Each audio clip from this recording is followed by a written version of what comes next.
The spreadsheet is still open on your second monitor when the alert fires at 11:47 on a Tuesday night. You've been running screens like this for 3 years. The same Boolean logic, the same thresholds, the same ritual of elimination that has produced exactly nothing you'd stake real money on. The apartment is quiet. Your roommate moved out 8 months ago, and you haven't replaced the furniture he took, so there's a gap where a couch used to be, a pale rectangle on the floor where the rug sat. You don't notice it anymore. The alert is a number, and the number is wrong, in the way that numbers are sometimes wrong, right before they're very right. And you lean forward, and your coffee goes cold. The company is called Verdian Industrial. It makes pressure-sensing components for agricultural equipment. It is not a glamorous business.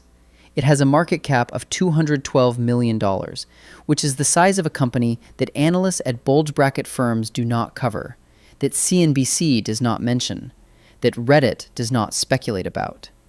It has been public for 6 years and done nothing that anyone noticed. The stock chart looks like a geographic survey of a very flat place. But you are not looking at the chart. You are looking at the annual report filed 4 days ago and apparently read by no one. And buried in the footnotes on page 47, there was a line about a contract renegotiation with a major equipment manufacturer that will take effect in the third quarter. And the terms imply a margin expansion that the current share price does not reflect, by a factor that makes your hand go still over the mouse. You read it again. You read it a third time. You get up, walk to where the couch used to be, stand in the pale rectangle for a moment, and walk back. The number isn't wrong. The market just hasn't read page 47. You have $31,000 in your brokerage account. It is every dollar you have that isn't rent or the emergency fund your mother made you promise to keep. You've been building it for 4 years, from a salary that doesn't embarrass you but doesn't impress anyone either, working as a financial analyst at a mid-size insurance firm, where the most exciting thing that happens is a quarterly re-weighting of a bond ladder. You are 29. You have a CFA that you passed on the second attempt, and a coffee-stained copy of Security Analysis that you've read twice, and a mental model of intrinsic value that you believe in the way some people believe in a god, which is to say, completely, and without being able to entirely prove it. You don't sleep.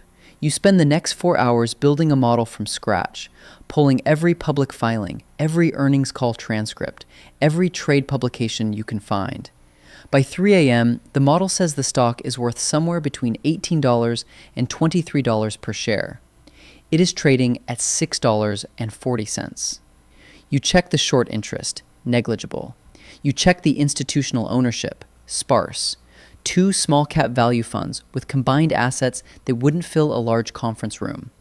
This is not a company anyone is watching. You could wait, sleep on it, poke holes in the model when your brain is clean. Maybe there's something you missed. Maybe page 47 is there and not there for a reason. You put in a limit order for 3,000 shares at $6.45. Then you sit there for a minute and change it to 4,000. Then you sit there for another minute and leave it at 4,000. You go to bed. You don't sleep. The order fills at 9:38 the next morning.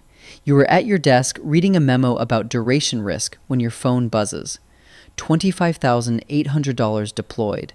$5,200 left in the account. You put the phone face down and finish the memo. The memo is not interesting. You have not found it interesting in some time. Nothing happens for 3 weeks. The stock drifts 12 cents in either direction on days of low volume.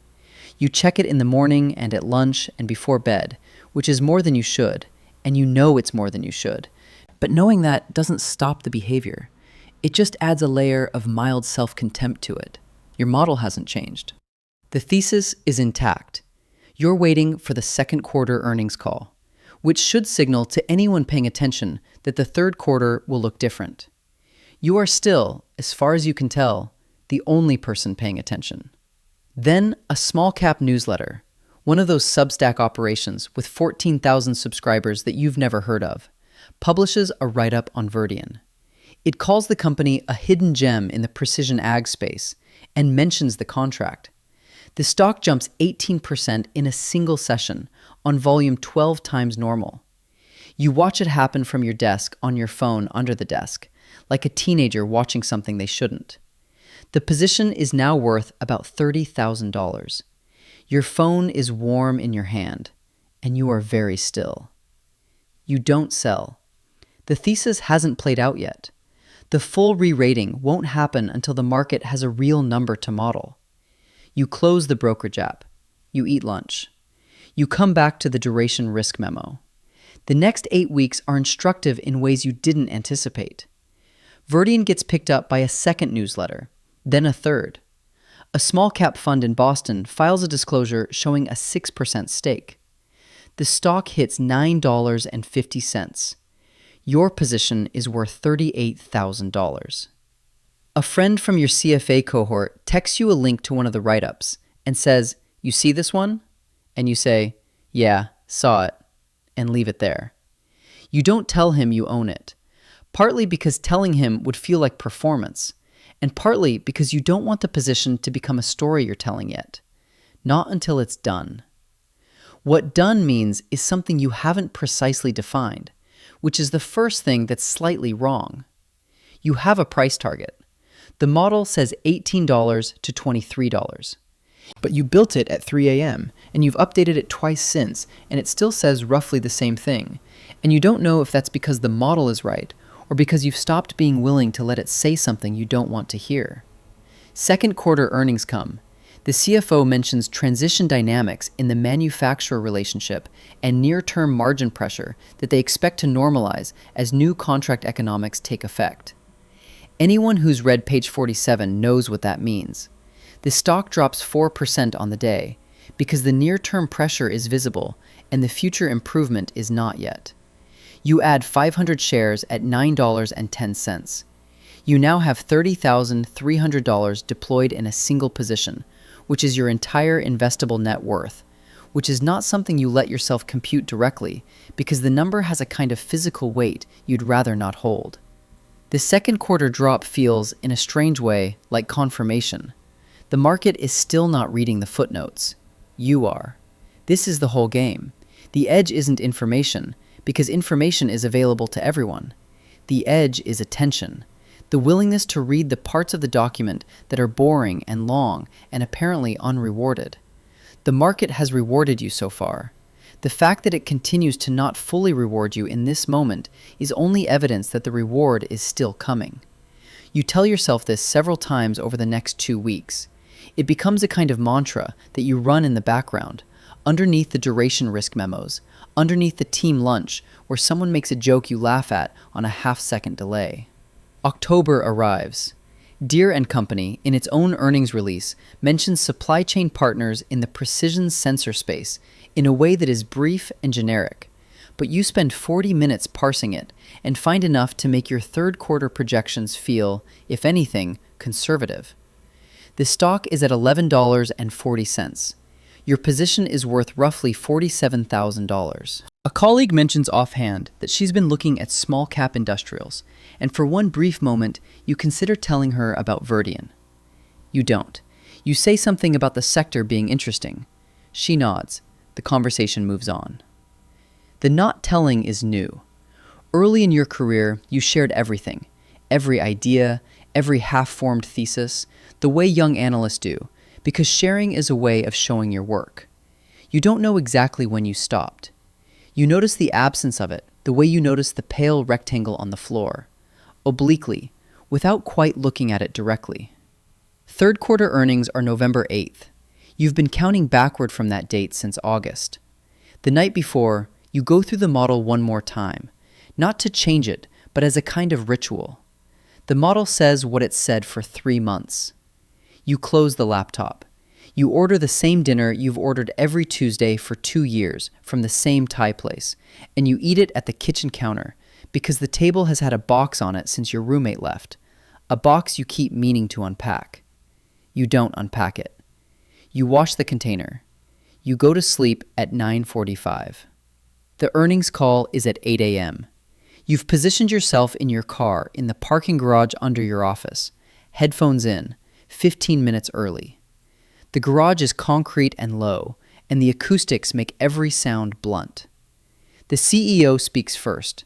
His name is Gary Mendez, and you've listened to every one of his earnings calls for 2 years, and you have a precise sense of what his voice does when he's delivering good news versus genuine concern. And right now, his voice is doing something you've heard only once before. A kind of deliberate steadiness that is holding something back.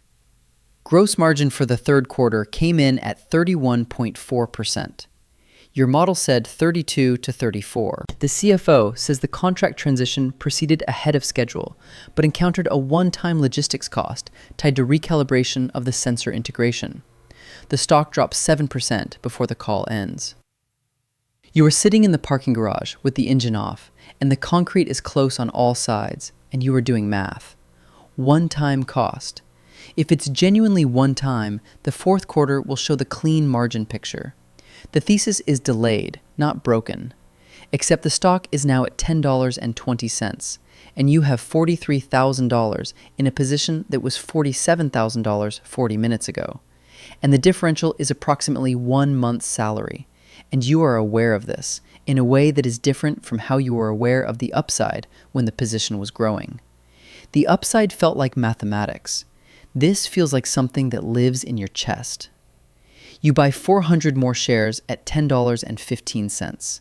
This is not in the original plan.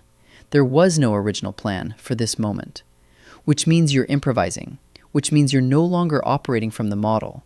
You're operating from something else, and you know the difference, and you buy anyway. December moves slowly. The stock recovers, retreats, climbs to $11.10, and stays there like something that can't decide. A friend who works in tech asks over drinks how your stock thing is going. You say fine. He asks if you've made money. You say yes, some. He asks how much, and you say you don't track it that way, which is a lie so precise and comfortable that you deliver it without any tells and only notice it was a lie on the drive home. You track it constantly. You have a note on your phone. It updates itself in your head before you've consciously decided to update it. January brings the fourth quarter pre-announcement. It lands on a Wednesday at 4:17 p.m., and you read it twice under the table during a meeting. Excuse yourself to the bathroom and read it again standing in the stall. Gross margin came in at 34.1%. The logistics cost was one time. Revenue came in at the top of the range. First quarter guidance implies annualized margins your model had as the full year base case. The stock is up 14% in after hours, sitting at $12.80. You stand in the bathroom stall for a moment after you finish reading, not doing anything. The ventilation hums. Someone runs a tap. You flush for procedural purposes. You go back to the meeting. You say something about duration. Fourth quarter earnings land on February 14th. You are in your car again, same parking garage, same headphones. Gary Mendez's voice is doing something different this time, a kind of buoyancy, a loosening of the deliberate steadiness into something more comfortable. Gross margin came in at 34.6%, ahead of even your updated model. Full year guidance implies continuation. The stock opens at $14.20 and trades to $15 by midday. Your position at peak is worth approximately $71,000 on a cost basis of $61,900. You are up roughly $9,000, which is not the parabolic outcome the 3 a.m. spreadsheet implied when the stock was $6.40, because you added at higher prices and diluted your entry point. But it is real money, and it is yours, and the thesis was right, and you found it before anyone else. You don't sell at $15. Your model says $18 to $23. There's room. March is quiet. A mid-cap fund files a new disclosure, a 4.2% stake, the first institutional buyer of that size. You note it without acting on it. You've developed a relationship with the position that has characteristics you describe in another context as intimate. You know its rhythms. You know what moves it. And you've stopped treating it as a thesis and started treating it as a known quantity, which is the distinction that matters. April. Verdian announces a secondary contract with a different manufacturer, smaller but additive. The stock moves to $16.40. An analyst at a regional brokerage initiates coverage with a buy rating and a $19 price target. This is the moment you've been waiting for. Sell-side coverage means the stock will begin to appear in screens it didn't appear in before. Your model says $18 to $23. The analyst says $19. They reached it differently, weighting the new contract more heavily and the margin story less. You are not wrong. They are not wrong. The converging conclusions feel like something being confirmed, though you're aware that's not quite how epistemics work. You put in a limit order to sell 2,000 shares at $17.50. Partial exit. Disciplined. The order fills the next day. You net approximately $35,000 from the sale, and you have $36,000 still in the position, and the model still has upside to $23, and you're letting it run. A second analyst initiates in May with a $20 price target. The stock hits $17.80.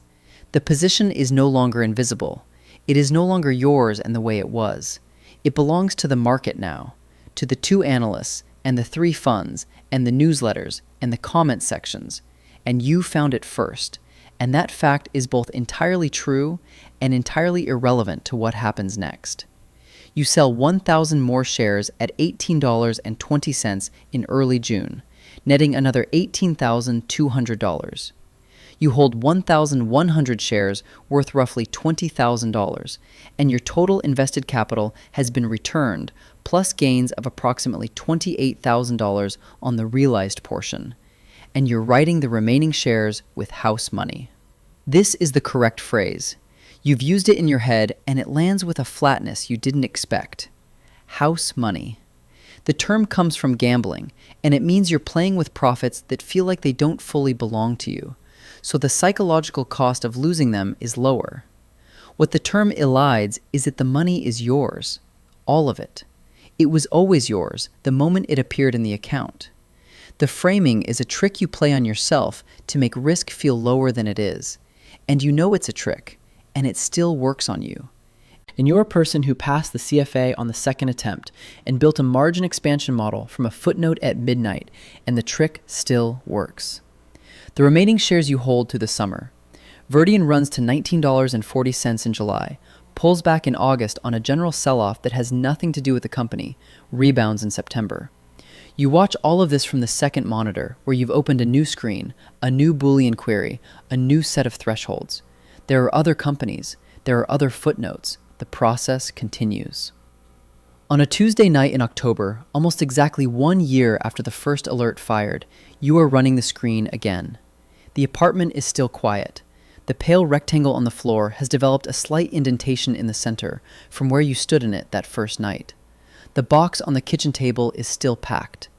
Your position in Verdian is worth $20,460, which you think about selling and don't. Not yet, for reasons that are less analytical than they used to be, and more something like attachment, which is a word you wouldn't have used about a stock position a year ago, and which you use now without quite noticing the usage. An alert fires. Different company. EV charging infrastructure components. Market cap $180 million. The annual report was filed 6 days ago. You open it. Page 38. You lean forward. Your coffee is already cold.